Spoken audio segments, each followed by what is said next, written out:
Hi there, Loretta Chella, Heart Breath Therapist. I wanted to pop on here and I want to talk a little bit about anxiety and depression, but more specifically, I want to talk about trauma and transformation. We have a heightened state of humans in our world that are impacted by anxiety and depression that are impacting the workplace greatly. And some of the research that I've been reading and the folks that I've been talking to, this is impacting on short and long-term disability, major career moves for people, and a real waking up to what is most important in people's lives. And when we don't have the right information about how to make transitions and how to work with what's in front of us from a very broad and holistic lens, we can actually create more challenges for ourselves. And so this is particularly for those folks who are either in leadership roles, are on a journey of inner leadership, and or those who are managing and supporting the transitions of people's wellness into more well-being. You'll notice that I do not use the word mental health because it's very limiting in the way that we see it. And it's, from my perspective in my work, is very tied to institutionalization. And so the work that I do is expansive and transformational and works with a very broad spectrum of folks to support them in their well-being. So without any further ado, I want to introduce to you this model. It's 3 steps of helping people to move from a state of victimization into a state of thriving using a very expansive definition of trauma.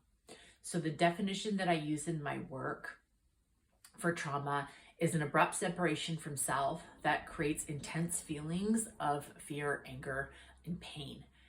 And what this definition has done, or what it does for my work and for the folks that I work with, it validates their experiences from their own lens and their own history. We all have different experiences of trauma in our lives. Every single human, unless you're living into some type of very small bubble at the top of the mountain, you probably don't have any experiences of that.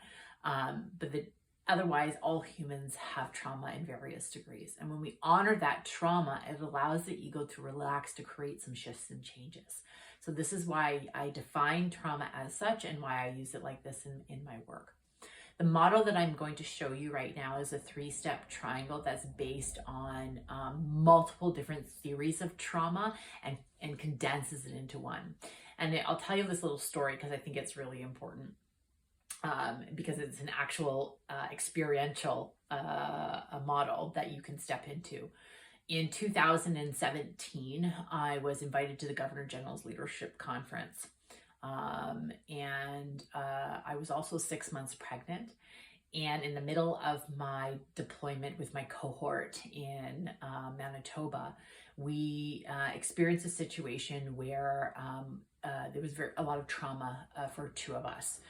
And in that experience, not only triggered that experience in trauma, but our trauma from the past was brought to the present.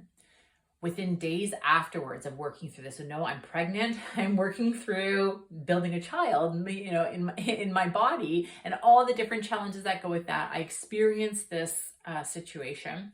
And then a few days later, we're in Ottawa, and my cohort nominates me to help construct hold the container for the construction for the proposal for the Governor General, the presentation that we're doing.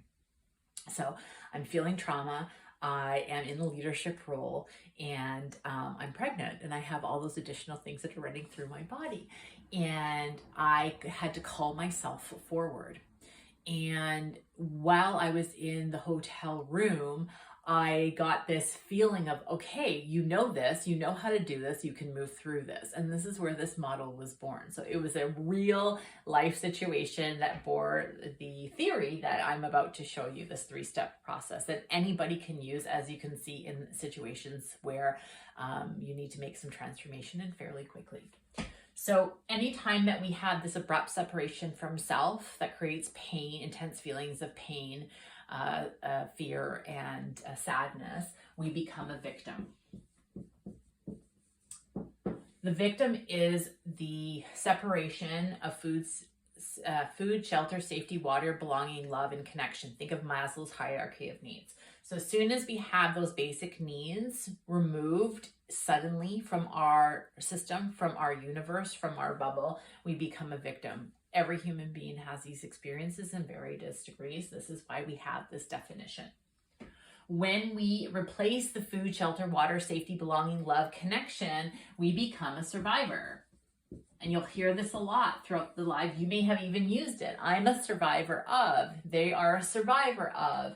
We hear this a lot around folks who have had various degrees of trauma, both societally and individually in their experiences. The only difference between a victim and a survivor, between these two, is the replacement of basic needs. So as soon as food, shelter, water, safety, belonging, they become a survivor. However, whenever that basic need is then removed suddenly again, under any circumstance at all, it can often trigger us back into victim mode. When we get triggered into victim mode, not only is that current situation gets triggered, but the past experiences that are tied to that same feeling or emotion or situation also get triggered. This is where we get CPSD, and I'll just not put that on there, CPSD and or PTSD. Right? It's a constant cycle that every time something happens, we get triggered back into that state. The only way to shift out of this cycle, this repeated cycle, to create a thriving state, or what I refer to as a thriver, to become a thriver, is to do something different. And the doing something different is shifting the story. I hope you're following me so far on this. So we go through cycles, we go through victim, survivor, until something happens where it becomes enough. Each of us, the degree of enoughness to create change will vary. Usually this happens in what we refer to in change management as resistance to change. When we get in a state where we've resisted change enough, and the chaos has become big enough, then there is an awakening that happens. This is from a change lens, from a personal, but also from a business standpoint as well, when you've repeated patterns and they're no longer working. So we need to change the story. The way that we change the story, there's a vastness to this, depending on the circumstance, the environment, the individual. It requires some personalization. This could be therapy, counseling. This could be people on spiritual quests, which is what a lot of people are on right now, looking at their purpose. What's my purpose? How can I serve more? How can I be more? Why am I here? There's a lot of identification, or looking for an identity that we can attach to, so that we can feel more and be more in this state of being. So the 3-step process that we go through is these 3 steps. We will inevitably always cycle through these, because we don't live in an enlightened state like a Buddhist in the top of the mountain who doesn't engage with life. Maybe you do, but you're probably not watching this if you are. So we cycle through these constantly. The key part is changing the story. There's lots of tools that we can do to get there.